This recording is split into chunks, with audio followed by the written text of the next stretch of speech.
Are you staring at a piece of inherited real estate in New York and are unsure where to begin?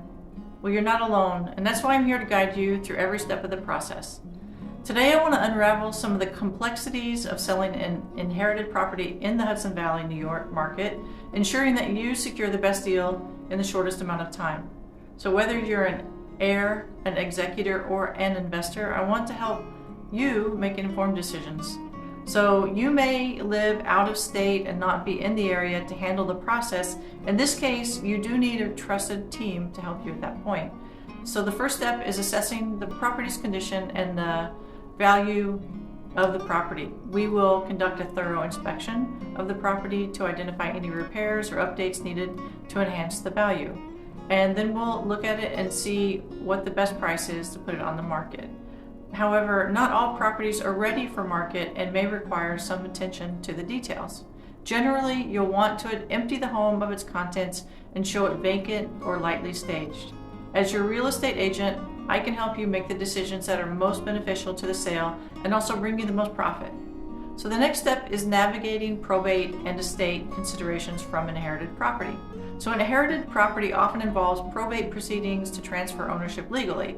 And again, I'm not an attorney, so I can't guide you on that. You'll have to reach out to your attorney. But understanding the taxes and capital gains is essential, so consulting with a tax advisor can also help you navigate the tax obligations efficiently. And probate can be a lengthy and complex process, so it's essential that you speak with the attorney to understand how it affects your ability to sell the property. A probate attorney can guide you through the legal maze and ensure compliance with the laws, and we'll want to make sure that you understand all the laws and all the tax implications. So be sure to work with a title company, work with an attorney, and work with a tax professional to make sure that everything is good to go when you are ready to put the house on the market. So the next step is let's prepare for the sale of your property. We'll evaluate which repairs or renovations will provide the best return on investment and focus on improvements that enhance curb appeal and making sure that the functionality of the home is in order. Outdated properties with some minor cosmetic issues don't necessarily need to be updated to be put on the market, but we'll want to make sure that you are priced a little bit lower than trendy homes. And my goal is to see what has sold recently and market your property just under that price so that we get the most people to look at your property and make offers as quickly as possible. If we don't receive offers in the first week, then we know that it's overpriced. So my goal is to price it just below market value, like I said, to make sure that we're getting the most buyers and we're receiving multiple offers. Because when homes are overpriced and you have to carry the value, you have to carry the cost of the home over time, it can cost you money out of pocket up front, and we want to eliminate that. So, and what I want to do is make sure that the way I market your property gets like I said, the most views from it when people are going into the online portals for real estate to see houses. So I'll make sure to take professional photos and floor plans and do all the things that need to be done to get your house ready for people who are shopping online, which is basically how people shop anymore. So I always pay for professional photos and floor plans and video walkthroughs where I think it's going to increase engagement and increase interest online. So every property has a story. So if we can highlight the home's unique features, we can differentiate it from other properties that are on the market. If we can highlight the character and the charm, then that'll be exciting for potential buyers to see a home that has a lot of character and charm. So we want to consider not just the price, but also the terms of offers that come in, what contingencies that they have.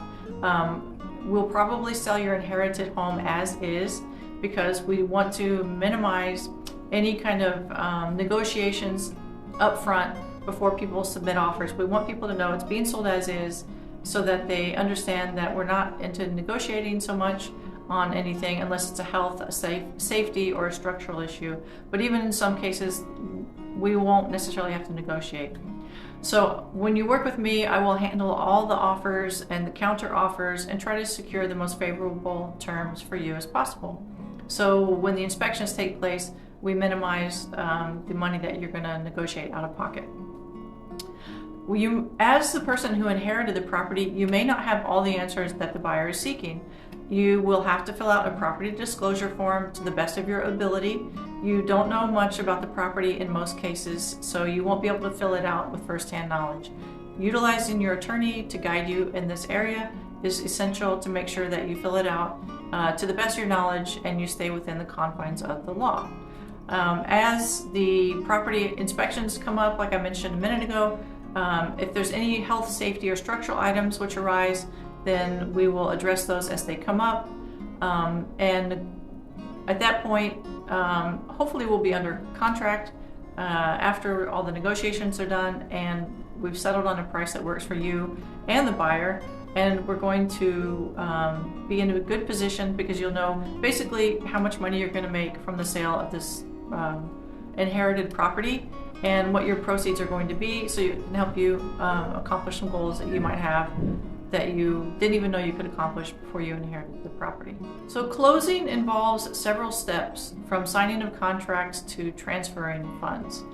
And the attorney is going to handle all of this from the date that we finish the negotiations for the inspections to the time that the property closes. I will work together with the attorney, the buyer's agent, and you to make sure that there's anything that needs to be handled up front, if you're out of state, gets taken care of, to make sure that the process goes as seamlessly as possible. And I will be sure to convey any issues to you and your attorney at all times during the process to make sure that it's really important to me to make sure that the entire process is transparent and you're in the loop, and the attorneys and you and I and the buyer's agent and the buyers know what's going on at all times. Transparency is one of the hallmarks of the way I work, so I will make sure that you're in the loop on everything that's going on. So navigating this process alone can be overwhelming, especially if you're dealing with the loss of a loved one. If you've recently inherited a property in New York, give me a call to help you with the next steps. I offer personal support, transparency, and guidance tailored to your specific needs. I'm happy to develop a strategy that works with your timeline and make sure that everything goes in order with what the attorneys and you, the title company, and the city, and anybody else who needs to be involved with the sale need to have happen. As I mentioned earlier, my name is Carlin Felderand. I'm with the Hudson Upstate team, and I'm dedicated to providing a supportive and seamless real estate experience to ensure a successful and stress-free property sale for the home you inherited in the Hudson Valley.